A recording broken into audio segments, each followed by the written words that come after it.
You, John Fitzgerald Kennedy, do solemnly swear I, John Fitzgerald Kennedy, do solemnly swear that you will faithfully execute the office of President of the United States that I will faithfully execute the office of President of the United States and will, to the best of your ability, and will, to the best of my ability, preserve, protect, and defend the Constitution of the United States. preserve, protect, and defend the Constitution of the United States. So help you God.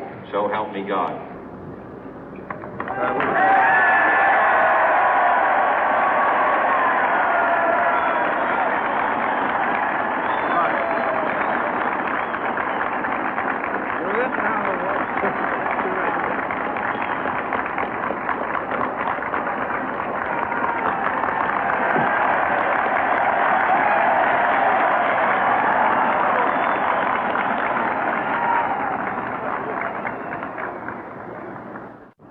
Vice President Johnson, Mr. Speaker, Mr. Chief Justice, President Eisenhower, Vice President Nixon, President Truman, Reverend clergy, fellow citizens. We observe today not a victory of party, but a celebration of freedom, symbolizing an end as well as a beginning, signifying renewal as well as change. For I have sworn before you and Almighty God the same solemn oath our forebears prescribed nearly a century and 3/4 ago. The world is very different now, for man holds in his mortal hands the power to abolish all forms of human poverty and all forms of human life.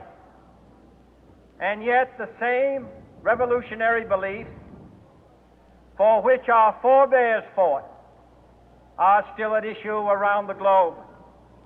The belief that the rights of man come not from the generosity of the state, but from the hand of God. We dare not forget today that we are the heirs of that first revolution.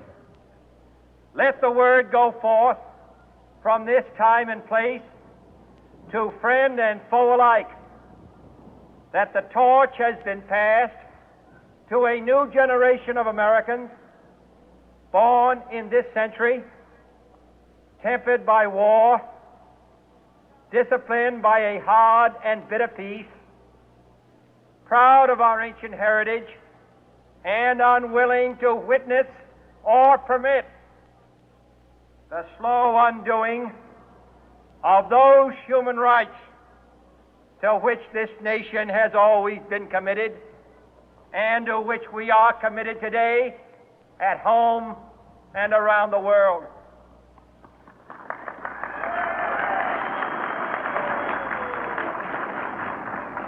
Let every nation know, whether it wishes us well or ill, that we shall pay any price, bear any burden, meet any hardship, support any friend, oppose any foe to assure the survival and the success of liberty.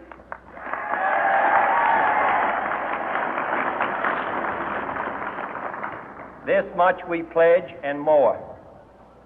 To those old allies whose cultural and spiritual origins we share, we pledge the loyalty of faithful friends.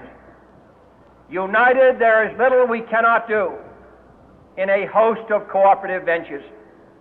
Divided, there is little we can do, for we dare not meet a powerful challenge at odds and split asunder.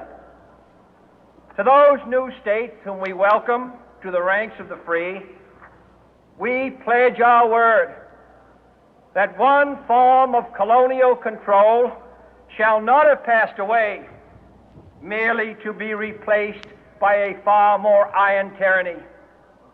We shall not always expect to find them supporting our view, but we shall always hope to find them strongly supporting their own freedom, and to remember that in the past, those who foolishly sought power by riding the back of the tiger ended up inside.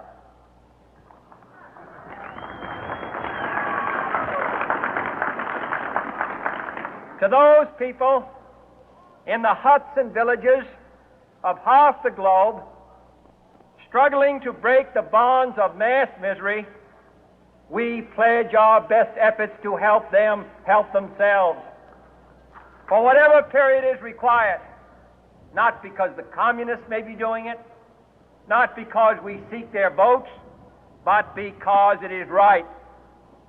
If a free society cannot help the many who are poor, it cannot save the few who are rich.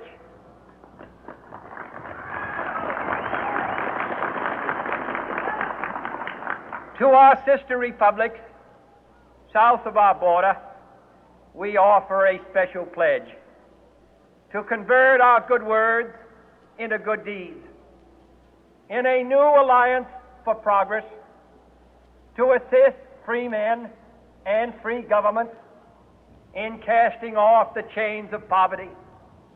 But this peaceful revolution of hope cannot become the prey of hostile powers.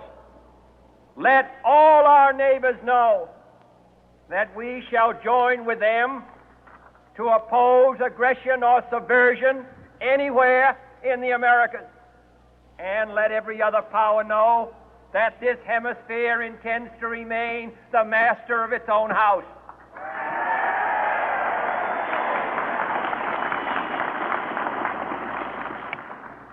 To that World Assembly of Sovereign States, the United Nations, our last best hope, in an age where the instruments of war have far outpaced the instruments of peace, we renew our pledge of support to prevent it from becoming merely a forum for invective, to strengthen its shield of the new and the weak, and to enlarge the area in which its writ may run. Finally, to those nations who would make themselves our adversary, we offer not a pledge, but a request that both sides begin anew the quest for peace. Before the dark powers of destruction, unleashed by science, engulf all humanity in planned or accidental self-destruction, we dare not tempt them with weakness, for only when our arms are sufficient beyond doubt can we be certain beyond doubt that they will never be employed. But neither can two great and powerful groups of nations take comfort from our present course, both sides overburdened by the cost of modern weapons, both rightly alarmed by the steady spread of the deadly atom, yet both racing to alter that uncertain balance of terror that stays the hand of mankind's final war. So let us begin anew, remembering on both sides that civility is not a sign of weakness, and sincerity is always subject to proof. Let us never negotiate out of fear, but let us never fear to negotiate.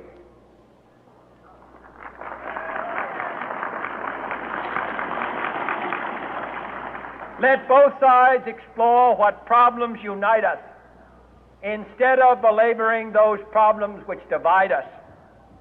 Let both sides, for the first time, formulate serious and precise proposals for the inspection and control of arms, and bring the absolute power to destroy other nations under the absolute control of all nations.